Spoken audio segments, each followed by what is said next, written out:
Hello friends, welcome to geology aspirant YouTube channel. So आज हम discuss करेंगे बेसोल्ट के ऊपर। अब बेसोल्ट क्या है? एक इग्नियस रॉक है, जैसे कि सिलेबस में मेंशन है बेसोल्ट के ऊपर भी, जो कि 12 का सिलेबस है। तो वहाँ पर हम आज देखेंगे बेसोल्ट के ऊपर। अब बेसोल्ट का जो नेचर रहता है वो वोल्केनिक और बेसिक। अब वोल्केनिक का मीनिंग क्या है यहाँ पर और बेसिक का, तो जब भी हम डेप्थ वाइज क्लासिफिकेशन करते हैं इग्नियस रॉक का, तो उसको हम दो टाइप में क्लासीफाई करते हैं, एक्सट्रूसिव और इंट्रूसिव। अब एक्सट्रूसिव को ही हम टर्म देते हैं वोल्केनिक, और इंट्रूसिव को हमने दो टाइप में क्लासीफाई किया था फर्दर, एक था हाइपाबेशल और एक था प्लूटोनिक। तो एक्सट्रूसिव को ही हम बोलते हैं वोल्केनिक, मीन्स यहाँ पर उसका नेचर वोल्केनिक है, मीन्स ये extrusive. Extrusive means earth surface के ऊपर है, ठीक है। पहला नेचर इसका ये है कि अर्थ सर्फेस के ऊपर ये बनेगा बेसोल्ट। अब देखते हैं उसको हम बोल रहे हैं बेसिक। बेसिक मीन्स यहाँ पर हम कहीं ना कहीं बोल रहे हैं इनडायरेक्टली सिलिका का परसेंटेज। अब सिलिका का परसेंट कितना रहेगा बेसिक में? तो बेसिक में सिलिका का परसेंट रहेगा 45 to 55, ओके, वेरी करता है। तो यहाँ तक तो ठीक है नेचर। अब देखते हैं कलर इंडेक्स। कलर इंडेक्स जब भी हम देखते हैं तो ये दिखाता है मेलानोक्राटिक, मीन्स ये डार्क कलर एक रॉक है, ओके। तो इसको हम डार्क कलर भी बोल सकते हैं,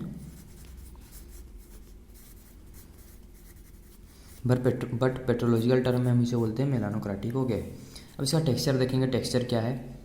जब भी बात करते हैं टेक्सचर का, वो भी बेसोल्ट का, तो सबसे पहले जो आता है वो रहता है होलो हाइलाइन, ठीक है।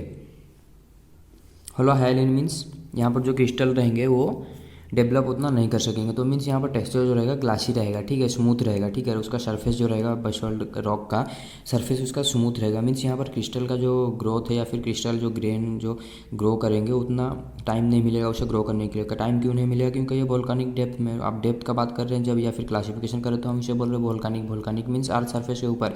जब भी अर्थ सर्फेस के ऊपर सॉलिडिफिकेशन होगा तो रैपिड सॉलिडिफिकेशन होगा, रैपिड कूलिंग होगा। रैपिड कूलिंग की वजह से यहाँ पर जो क्रिस्टल के ग्रेन रहेंगे उसको सफिशिएंट टाइम नहीं मिलेंगे ग्रो करने के लिए, इसीलिए हम इसे बोल रहे हैं होलो हाइलाइन। मीन्स यहाँ पर जो फाइन ग्रेन दिखेगा या फिर ग्लासी टेक्सचर, ठीक है। अब ग्रानुलरिटी अगर उसका देखेंगे, हाँ फाइन ग्रेन दिखाएगा ये, क्योंकि अर्थ सर्फेस के ऊपर फॉर्म हो रहा है और रैपिडली कूलिंग हो रहा है, ठीक है।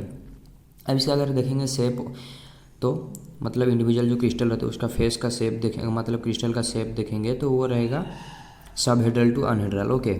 सबहेड्रल टू अनहेड्रल। अब सबहेड्रल का मीनिंग क्या है और अनहेड्रल का मीनिंग क्या है? जहाँ पर भी फेस पूरा पार्टली डेवलप रहेंगे, ठीक है, मीन्स वेल डेवलप नहीं रहेंगे, तभी हम टर्म यूज करते हैं सबहेड्रल। और जहाँ पर कंप्लीटली फेस एब्सेंट रहेंगे, ठीक है, फेस है ही नहीं, तभी हम उसे बोलते हैं अनहेड्रल। तो यहाँ पर जो क्रिस्टल का फेस रहेगा कुछ इस तरह रहेगा कि फेस अगर डेवलप होंगे तो पार्टली होंगे या फिर कंप्लीटली एब्सेंट रहेंगे, ठीक है। इस केसेस में मतलब बेसोल्ट देखने को मिलेगा।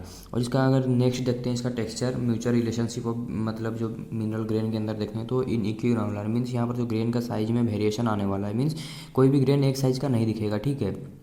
तो यहाँ पर वेरिएशन आएगा ग्रेन के साइज में, इसीलिए हम इसको टर्म दे रहे हैं इन इक्विग्रानुलर। अब इसका देखेंगे स्ट्रक्चर, ठीक है, ये तो था उसका टेक्सचर। बट बेसोल्ट में कुछ स्ट्रक्चर भी मिलते हैं जो कि डिस्टिंग्विश कैरेक्टरिस्टिक है बेसोल्ट का, ठीक है। या फिर बेसोल्ट का ये जो दो चार स्ट्रक्चर है वो बहुत स्पेशल है या फिर बहुत फेमस है, ठीक है। अब ये स्ट्रक्चर्स क्या है? Vesicular structure. अब वेसिकुलर स्ट्रक्चर का मीनिंग क्या है? यहाँ पर जब भी कोई लाभा अर्थ सर्फेस के ऊपर आने के बाद वो, मतलब जब भी कोई मैग्मा अर्थ सर्फेस के ऊपर आ रहा है उसे ही हम टर्म दे रहे हैं लाभा। अब लाभा जब कूलिंग हो रहा है या फिर सॉलिडिफिकेशन हो रहा है, मतलब ड्यूरिंग कूलिंग और सॉलिडिफिकेशन, जैसे ये कोई मतलब अभी मोल्टन स्टेट में है, ये अभी कूलिंग हो रहा है, ठीक है, प्रोसेस में चल रहा है, तो इसमें ऑब्वियसली कुछ ना कुछ मतलब वोलेटाइल पार्टिकल गैस कंटेंट भी रहते हैं। तो ड्यूरिंग कूलिंग वो क्या होते हैं ना, वोलेटाइल कंटेंट या फिर गैस पार्टिकल वो एस्केप हो जाते हैं एटमॉस्फेयर पे, ठीक है। एस्केप हो जाने की वजह से मतलब ये तो मैग्मा में ये जगह लेके रखे थे, जब मैग्मा अर्थ सर्फेस का आया उसी को हम बोल रहे हैं लाभा। तब लाभा में क्या हो रहा है? यहाँ पर ना कहीं आपको होलो स्पेस देखने को मिल रहा है। अब होलो स्पेस क्यों मिल रहा है? जो मतलब वोलेटाइल मटेरियल या फिर गैसियस पार्टिकल जो भी मैग्मा में थे वो लेके रखे हुए थे जगह, बट जब ये कूलिंग का टाइम आया तो ये ऑब्वियसली एस्केप हो जाएंगे अर्थ सर्फेस के ऊपर, ठीक है। अब अर्थ सर्फेस के ऊपर ये जब एस्केप हो चुके मतलब अर्थ में ये, मतलब एटमॉस्फेयर में ये निकल गए, ठीक है। निकल जाने की वजह से यहाँ पर जो भी वो स्पेस लेके रखे थे वो यहाँ पर क्या हो गया? होलो रह गया, ठीक है। होलो रह जाने की वजह से इसे हम बोल रहे हैं वेसिकुलर स्ट्रक्चर। अब वेसिकुलर टर्म क्या है? यही होलो स्पेस को, मतलब जहाँ पर भी रह जा रहा है कैविटी टाइप का, तो उसे ही हम बोल रहे हैं वेसिकल, ठीक है। इसको ही हम टर्म दे रहे हैं वेसिकल। अब वेसिकल की वजह से जो भी रॉक में स्ट्रक्चर बन रहा है उसी को ही हम बोल रहे हैं वेसिकुलर स्ट्रक्चर। तो ये था वेसिकुलर स्ट्रक्चर। उसी तरह इसमें मिलता है अमिगडालोइडल स्ट्रक्चर। अब अमिगडालोइडल स्ट्रक्चर क्या है? जब भी ये वेसिकल्स रह गए मतलब कंप्लीटली वेसिकुलर स्ट्रक्चर हमें दिख रहा है, ठीक है। वेसिकुलर स्ट्रक्चर दिखने के बाद सेकेंडरी प्रोसेस से, ठीक है, वेदरिंग इरोजन की वजह से जब भी आके कोई सेकेंडरी मिनरल सेकेंडरी प्रोसेस के से ये जो कैविटी है उसमें आके डिपॉजिट हो जाता है, ठीक है। पहले इनिशियल स्टेज में क्या था? ये कूलिंग हो रहा था। कूलिंग होने के बाद क्या हुआ? यहाँ पर जब भी गैस स्केप हो गया एटमॉस्फेयर में तो यहाँ पर क्या रह गया? होलो स्पेस रह गया। अब होलो स्पेस रह जाने की वजह से ये तो और एक टाइप का स्ट्रक्चर दिखा दिया। फिर टाइम के साथ जब भी इसी होलो स्पेस में सेकेंडरी मिनरल आके डिपॉजिट हो गया। मीन्स ये जो होलो स्पेस है यहाँ पर फिल हो गया, मतलब कुछ मिनरल के द्वारा। वो मिनरल स्पेशली रहते हैं जियोलाइट, क्वार्ट्ज, ठीक है, इस टाइप में मिनरल रहते हैं। वो आके यहाँ पर एनक्लोज कर लिया, जगह को एंट्रैप्ट कर लिए। तो यहाँ पर ये फिल हो गया।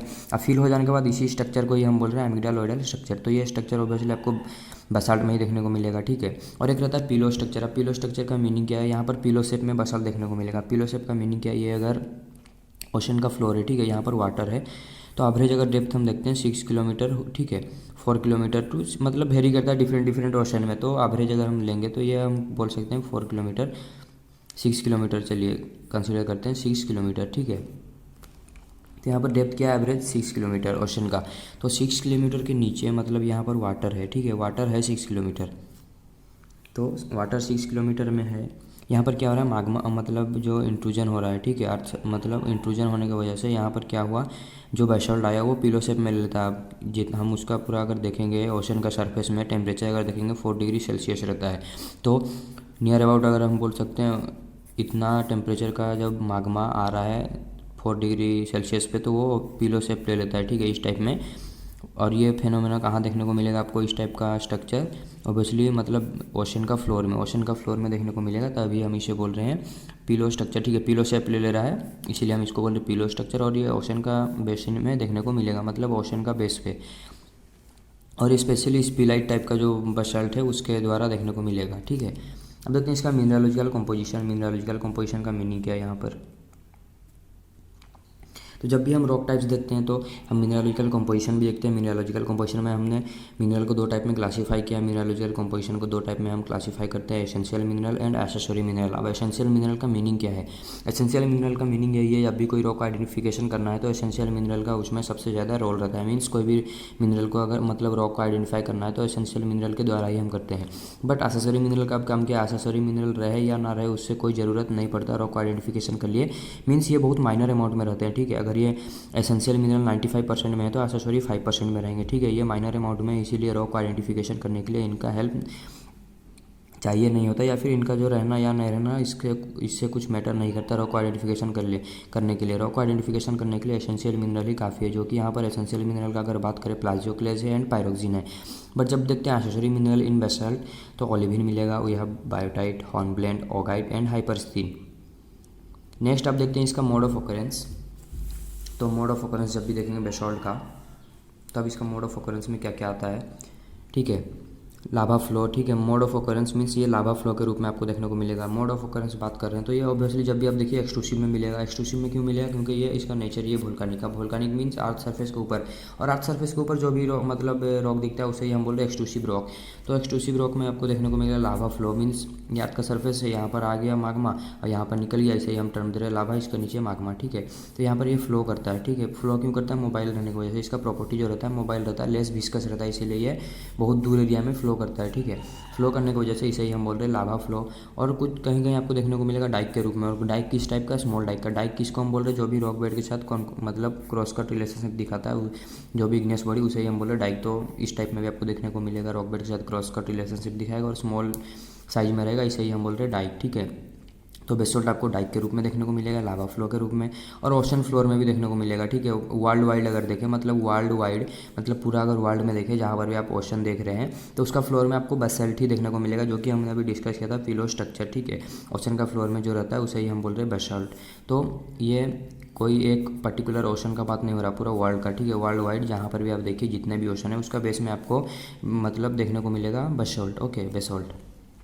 तो इसका ये है मोड ऑफ ऑकरेंस। और डेक्कन ट्रैप, डेक्कन ट्रैप है एक, ठीक है, वहाँ पर भी आपको देखने को मिलता है। डेक्कन ट्रैप ये रीजन ही है पूरा बेसल्ट, ये जो इंट्रूजन हुआ था, ठीक है, सीरीज ऑफ इंट्रूजन चल रहे थे वहाँ पर, ठीक है। तो इसको ही हम बोल रहे हैं बेसल्ट का जो है यही 12th के बेसिस पे जितना भी हमने अभी टॉपिक डिस्कस किया, जो भी नेचर देखा, टेक्सचर देखा, स्ट्रक्चर देखा, मिनरलोजिकल कंपोजिशन देखा, मोड ऑफ ऑकरेंस देखा, यही सब था 12th के बेसिस पे। कुछ भी डाउट हो कमेंट कर दीजिए, और अगर आप चैनल पे नए हैं प्लीज़ चैनल को सब्सक्राइब कर लीजिए एंड साथ ही में बेल आइकन को भी प्रेस कर लीजिए, ताकि जब भी कोई इस तरह का जियोलॉजी वीडियो आए आप सबसे पहले उसे देख सकें।